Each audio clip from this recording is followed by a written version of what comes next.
Hello and welcome to this week's video. My name is Anuska Taylor. Thank you so much for joining me. And if you're new to my channel, welcome. I really do appreciate you being here. And if you're not new to my channel, welcome back. I really appreciate all of you that support my channel. If you haven't yet subscribed, please don't forget to hit that subscribe button. It makes a huge difference. The reason I bang on about this every week is because when I look at my analytics, 85% of people that watch my video are not subscribed. So just a little gentle nudge.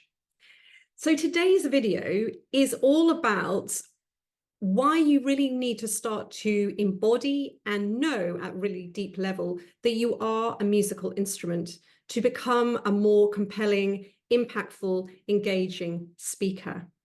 Now, don't worry if you're thinking she's lost the plot. What is she talking about? I'm going to explain all.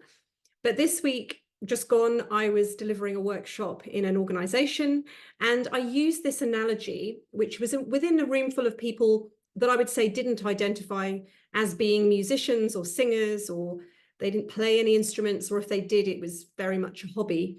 So they didn't really identify with this idea of being a musical instrument. And so sometimes it can be a little bit triggering when I say this, but I hope that when I've explained this more, it's going to make more sense. So I'm a pianist, and hence the piano behind. That isn't just for show. I do actually play it. I'm a singer-songwriter, actually. So I write all my songs on the piano, and all my recordings, if you find me on Spotify or wherever, that is me playing the piano. Now, I'm no great pianist, but I'm okay. Voice is really my first instrument. However, I'm going to use the piano as my example, but you could literally swap the piano for any instrument. So as a speaker, you are both the physical piano, the notes, the pedals, etc., and you're the person sitting at the piano stool playing the piano. You are the expression of that piano, which is why that piano, you put a different person sitting there, it can either sound really amazing or it could sound terrible. So it's not really so much about the piano, it's about the expression and the player of the piano. But what's important there is that's because that is a well-functioned, good quality piano that's working. So when we now talk about this as a speaker, if you swap the piano for your physical voice, your physical instrument, and then you sitting at the piano as you being the emotional expression of that instrument, that's when it becomes really interesting. What I find with speakers is they generally fall into one category or the other. So they're either very focused on being the expression of the instrument, but they don't really deal with being the physical instrument and really understanding how the instrument works, how to get the most from it. Or they're the other side, they're very focused on technique. I just need to get the technique right. I need to bring my lips forward. I need to breathe deeper. I need to do X, Y, Z. And they're not so bothered, or they don't put so much attention on the expression of the instrument.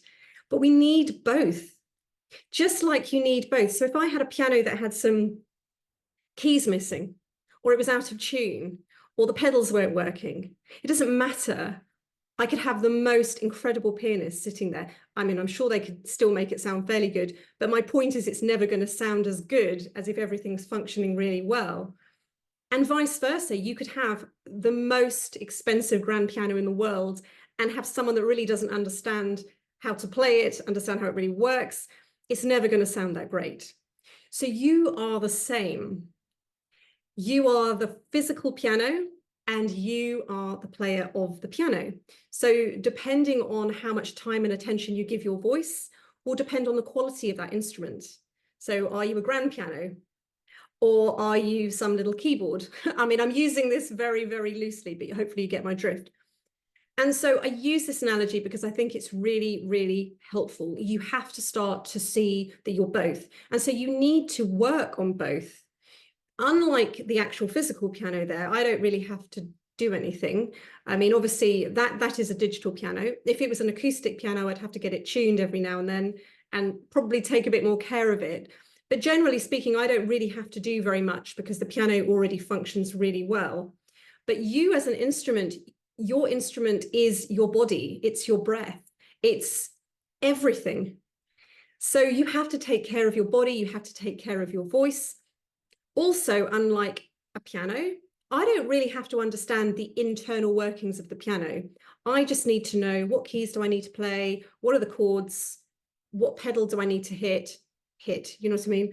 And then I can play it. But you, unfortunately, do need to understand how your instrument works. So it's actually a little bit trickier than playing the piano. I totally get that there are other challenges to playing the piano. But my point is that you really do have to understand your instrument to get the most from it. Because unlike a piano that you buy, which is already functioning really well, your voice is going to be a product of the work that you're willing to put in, how trained your voice is, how you take care of it. Do you warm it up? Do you strain it? Do you push it? Do you pull your voice back? Is it powered with enough breath? Is it powered with too much breath? So that's all down to you, which as a piano player, I don't need to worry about that. I just might need to get my piano tuned every now and then. And then the expression of it. Again, I mean, I see this quite a bit as well. Speakers in particular get very focused on what they're saying, not how they're saying it. So there's almost like, well, as long as I'm getting the words out and I'm articulating, then it doesn't really matter. You know, I could sound really bored, but as long as I'm actually intelligible and people understand the words I'm saying, I can sound bored, monotone, mumbling, speaking fast. It doesn't really matter. And I see this and I do get this. I think particularly in the corporate world, people get very focused on getting the right words out. I just need to get the right facts, figures, data, information, use the right words. But there's no thought about the emotion and there's no connection to the emotion. So when I work with speakers, one of the things I often get, if they struggle to connect emotionally to their words, and often this is a real, just a barrier that has, you know, no fault of their own, but from childhood, they've kind of learnt to shut down the emotion in their voice. So one of the ways I will often get speakers to reconnect to that emotion in their voice is one of two ways, actually. One is to pretend, it's going to sound mad, but pretend that they're actually singing their speech or their presentation. This is actually an exercise I got from Roger Love, the famous US coach, and I actually thought it was a really good exercise. So it's not that you actually sing your presentation, you just take the elements of singing that really allow the emotion to come through. So as an example, when we sing songs, we're generally sustaining notes, holding notes. There's lengthening of vowels. And when we're sort of rushing through, we're normally not giving enough space. The melody goes up and down. There's dynamics. So all of this you want to bring into your speaking voice. So it's not just the same pitch, the same speed, the same everything, the same articulation, you're just rushing through. So one way you can do this is just literally speak, sing your presentation. And it's going to sound a bit mad, but go with me. That just imagine that you're singing your presentation and you're going to probably feel stupid. You're probably going to think you sound stupid. That's okay. This is just an exercise. This is not what I'm saying you need to actually do.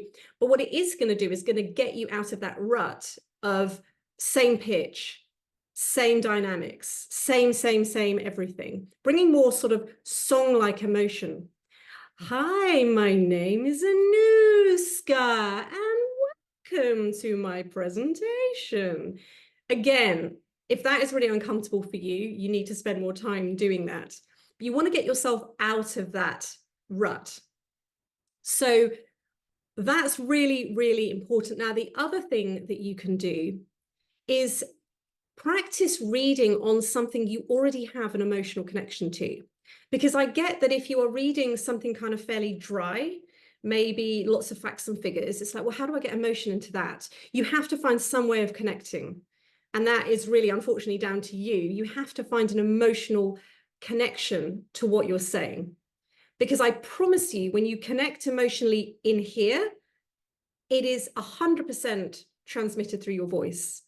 Your voice doesn't lie. I say this all the time till I'm blue in the face. It's on my website. Your voice doesn't lie. So the more you connect internally, emotionally, that will come through in your voice. And then you'll feel like you don't have to micromanage your voice. Oh, I've got to remember to move my lips, and I've got to remember to breathe, and I've got to remember to bring my voice forward.